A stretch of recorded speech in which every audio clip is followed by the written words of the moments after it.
Great having you on the podcast. How are you today? Hey Jared, I'm good. Thanks for having me. How are you? I'm doing well. I'm feeling pretty energized today without coffee. I have not had. I'm trying to delay my coffee intake, and it's been interesting. Nice. But yeah, I'm really excited for this conversation. Let's. I told you we'd like to keep these short and sweet, so let's dive right in. First, if there's anyone out there that is just getting to know you, just give them the quick snapshot on yourself, and then give us a quick overview of Foundamental. Yeah, let me start with Foundamental. So we're a venture capital firm that invests globally only in construction tech founders. We typically come in as the earliest investor, and then we keep reinvesting in the best companies over time. Venture capital means someone gives me money in order to give it to the very best founders, and then these very best founders give me equity and want us along the ride for a 7, 10, sometimes 12-year horizon. So that's the venture capital piece. And then me personally, born and raised in Germany, been studying around the globe, including a stint in the US, trained energy economist. So a little bit of a nerd in that regard. Spent my time in corporate finance, M&A in renewables and solar. That's how I started. And then through a few industrial companies, ended up co-founding Fundamental. And what was it about the AEC space that was so enticing for you? I'm not enticed by it for a lot of the reasons that maybe other people feel excited about too. For example, you must hear this a lot, Jared, like me. Hey, huge market, 10 trillion, 12 trillion, 14 trillion. I don't care. That's just a number to me. Some other people might have spent their entire career, or they might be, second, third, fourth generation civil engineer. I can't say that about myself either. I would love that, but that's not the case. For me, it was a very economist type mindset when we actually started. So before we decided to found Fundamental, as you can imagine, you have to do your work. You have to put in diligence to actually understand the sector if you're not from it, like me. And so one of the key analyses that at the end of the process we realized was important, not going in, was actually looking at the top-down capital allocation across technology markets. And so the pattern that we spotted looking at fintech, logistics tech, mobility, supply chains, prop tech has always been the same. There's always been an inflection point past the first 5 billion in venture capital money, and then past the next 50 or 45, and then past the 50 billion threshold. And that holds. It's always between 6 to 8 years, between the 5 to 50 billion. And then after that, it goes parabolic. When we started Fundamental, we were just at 4.5 billion in construction. 6 years later, we're at 40 billion in construction. So I would say that pattern holds, and it was a very much top-down capital allocation mindset that drew me into the space. And so far, very happy. I'm not going anywhere. What gaps do you think still exist in the space, or not necessarily gaps, like blockers from allowing many of these companies to maybe continue to grow at the speed at which they would like to? I think it's very wide and diverse across different geographies. Like I said, we're investing globally, and also the steps of the value chain. So perhaps I pick examples. Okay. Let's start in the East, actually, because I know a lot of your listenership will sit in the West, but let's perhaps start in the East. So we also invest in Far East, we invest in India, as far as Australia even. And if you pick India, for example, the Indian construction market has been booming. There's a rising middle class for the past decade plus. They invest a lot in their own infrastructure in order to, fulfill their ambitions domestically, but also globally. That creates a very stable ecosystem. However, they haven't grown the supply chains over the decades that we have had since World War II in the West. So one of the key bottlenecks there to growth is actually reliability, predictability of the supply chains, which is why India is the powerhouse globally that has leapfrogged the West in terms of construction materials marketplaces. So that's one example from the East. If you look into Europe, it's one of the powerhouses for construction robotics, and it spurs a lot of that because the market is starved for labor supply, more so than the US even. But it needs to become much better at actually integrating all of these isolated data pools that get created. It needs to get better at then using that robotics, not in a siloed way, but in a more of a automated way. If you go into the US has done a fantastic job pioneering construction technology among AEC firms because they have adopted software much better. But now their bottleneck is that they have so many disconnected point solutions in many of these firms that don't really talk to each other. And now they're getting approached, hey, let's load AI on top of it. I'm very critical of that notion, and I see AEC customer being critical of that. So here the key bottleneck that I'm fascinated by, among others, is also, hey, how can you now actually load data infrastructure, new types of ERP systems of record? Sorry for the jargon, but I think your listeners will understand from the pain point that I'm coming from. So very different across the geographies, which makes it quite interesting. What do you think? So I actually love that you're investing across all these different geographies, and I feel like there's many firms that don't do that, right? And they have the reasons, right? It's not like it's, but what I would love to kind of hear is, I think it gives you a pretty cool advantage because you get to see all these different markets. But what would you say some of the interesting insights you've been able to kind of collect from investing in all these different markets? It does start with the fact that they're all on different cycles, and with that, different bottlenecks. So I think that's the first. The second is you see that every market tends to nurture I call it an avatar, a local avatar. So another key insight that we realized over time, and we didn't realize when we started Fundamental, you cannot copy and paste across these markets. So, for example, there have been efforts to build construction materials marketplaces in the West. There have been efforts by also copying the recipe that you can take from India, which has been very successful across other markets. None of them successful because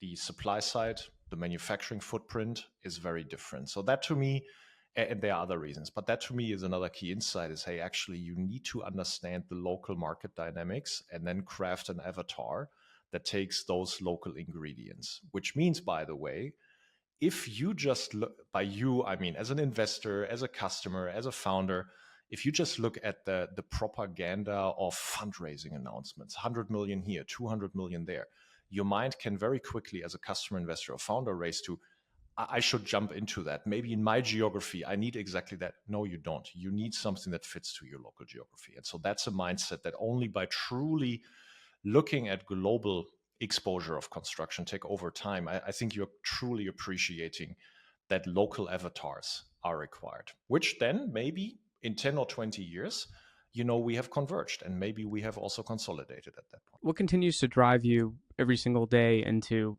investing in these companies and helping out these founders? It has changed actually for me. So it was very monetary and financial incentives to do this, and to this day, I think that's healthy because if you're not in it for that, then maybe you're also not picking the projects that are worth picking as much. It serves as a good filter and curator. But that motivation has gotten into the background for me a little bit the last 1.5 years or so. And now I've reached a stage in my life and my financial situation where I can honestly say I'm getting at the desk every morning at the same time in the hope to help the founders that I work with one trajectory changing moment today. And I almost never reach it. So I'm not like, oh my God, I'm this idealist. And every time, no.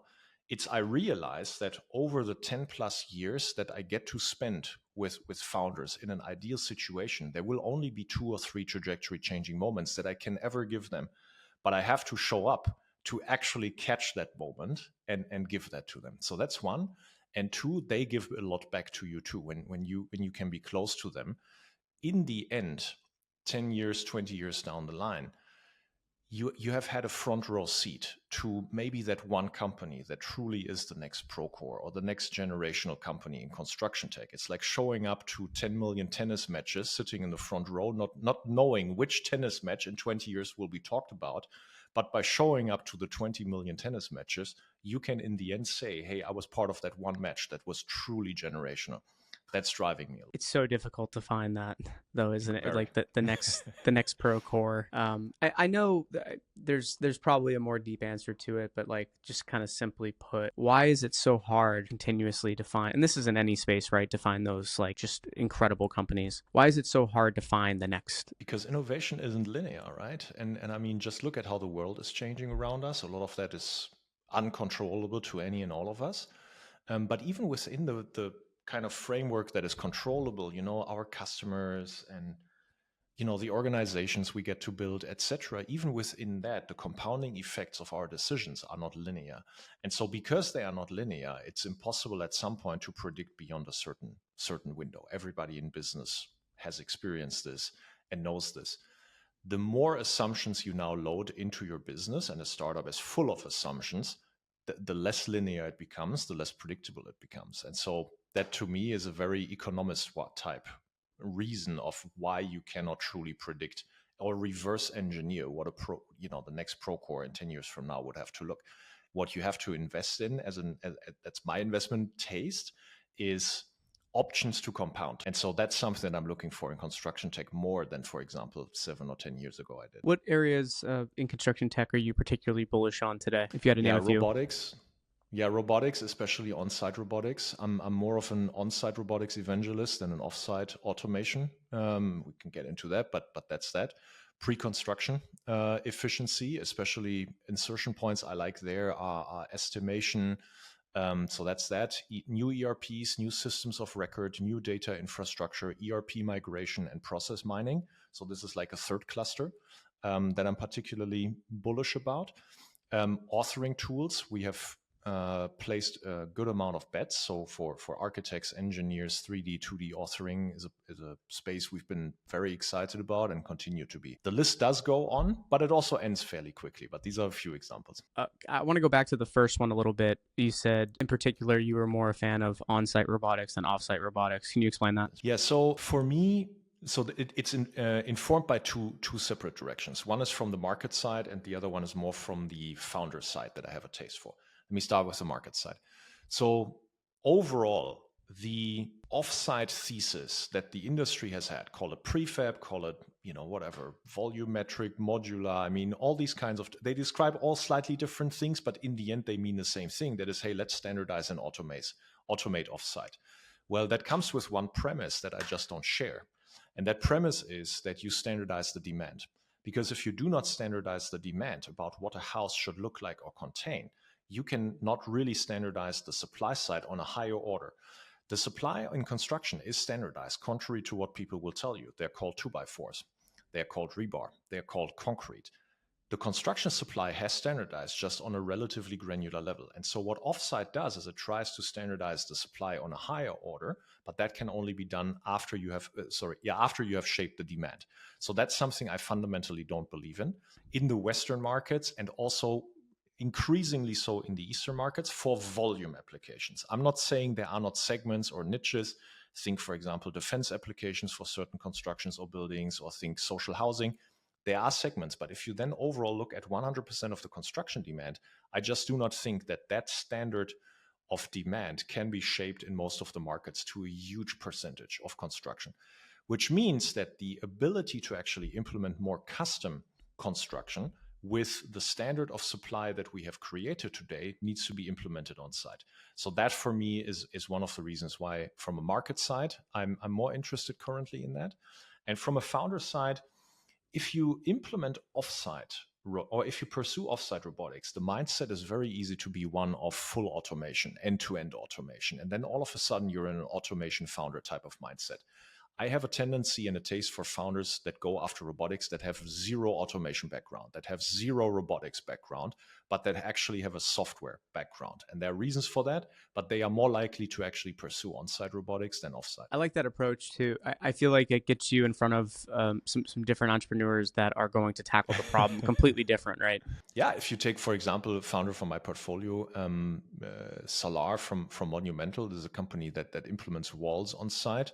He had zero robotics or automation background. In fact, he built an Instagram for data feeds that he sold to Palantir. Absolutely no robotics background. And so again, I'm not saying that's what everybody should do. I'm not saying that's the only way to do it. It's just my taste. Yeah, I like when you do have a mix of insiders and outsiders too. You really build some special companies when you do have that right mix. When you look at, I had like one or two more questions for you before we wrap up here. When you look at the space kind of next 5 years, what stands out the most, and what are you most excited about? So, the easiest way to lose money as a VC is to make predictions. I learned that very early in my investment career. So I'm actually making a point of not even trying. predictions. And in fact, I think the prediction window that any of us can do is getting shorter and shorter the more technology does compound and the more volatile the world is around. By the way, I love volatility. So for me, volatility always creates investment spread and ways to capture money. So that's great, but it shortens the prediction window. So that's sort of just a contextual point. Now, what I do think from a more meta perspective, and you see the nerd coming, the economist nerd coming out here, Jared, is the I think we're moving in construction only in a second cycle of adoption, where the first cycle is barely completed, and that is, hey, we've created as an AEC industry isolated data pools. We've created the ability to judge innovation and technology and judge founders better. We've created the ability over the past 15 or 20 years to build organizations that know how to purchase software, that create governance for purchasing software. You know what that is? That's the first cycle. That's nothing else. But now you've created the ability to adopt more quickly, to judge more quickly, and you've created isolated data pools. And so that's one of the reasons why actually for me, AI agents are much less interesting for AEC than the systems of records, the ERPs, the data infrastructure, because all these isolated data pools in the next cycle of innovation of AEC, they will benefit more from harmonizing and preparing the data for AI adoption. So I'm not saying AI isn't going to be great. It is, but I'm saying the next cycle is actually fueled by something deeper in AEC, and that is data preparation and connectivity. I want to thank you so much for joining me here today, sharing some thoughts. I would love to have you come back on in the future, and maybe when there's some new event of sorts, we can talk about it. But love it. Hope to meet in person at some point as well. But thank you so much for joining us here today. Thanks for having me, Jared. An awesome initiative.